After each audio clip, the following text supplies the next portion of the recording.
The timeless wisdom of the Buddha, life lessons for a modern world. The story of the Buddha is not only a story of enlightenment in an ancient world, but also a living guide for us today. More than 2,500 years ago, Siddhartha Gautama walked the earth searching for truth.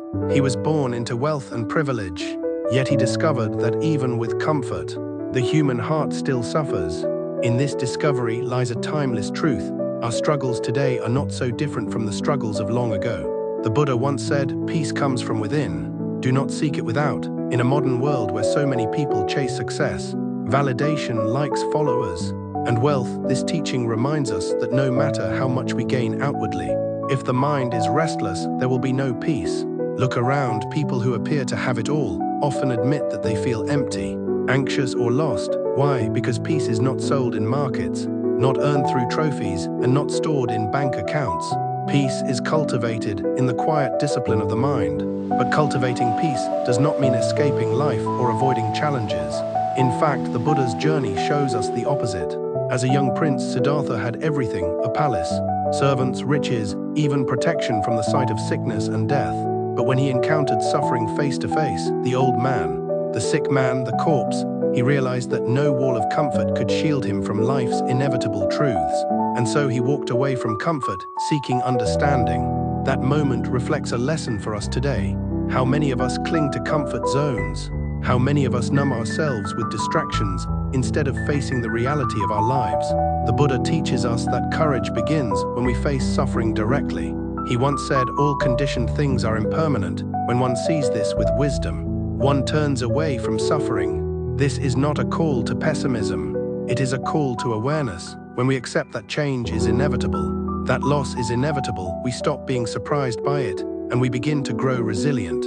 Think about your own life. Perhaps you lost a relationship you cherished. Perhaps you lost a job you depended on. Perhaps you lost time to regret or fear.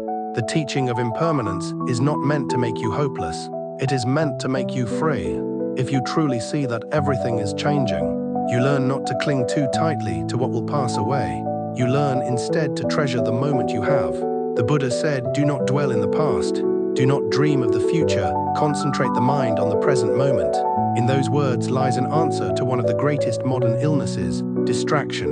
Our minds are endlessly pulled by notifications, by comparisons, by worries. Yet when we bring the mind to the present, even for a few breaths, life feels whole again. But let us be clear, the Buddha did not promise a life without pain.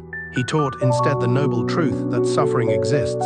Many hear this and think it is negative, but in reality, it is the most compassionate truth, because it speaks honestly about the human condition. In this world, hate never yet dispelled hate. Only love dispels hate. This is the law, ancient and inexhaustible. Imagine if leaders, families, and communities truly lived by this. How much conflict could dissolve if people chose love instead of hatred, compassion instead of revenge? Our modern motivational world often tells us, push harder, grind, hustle until you succeed. And yes, effort matters, but the Buddha balanced this teaching with wisdom. To conquer oneself is a greater victory than to conquer thousands in battle. What is the use of conquering the world if we remain slaves to our anger, jealousy, or fear? The true victory is mastery of the mind.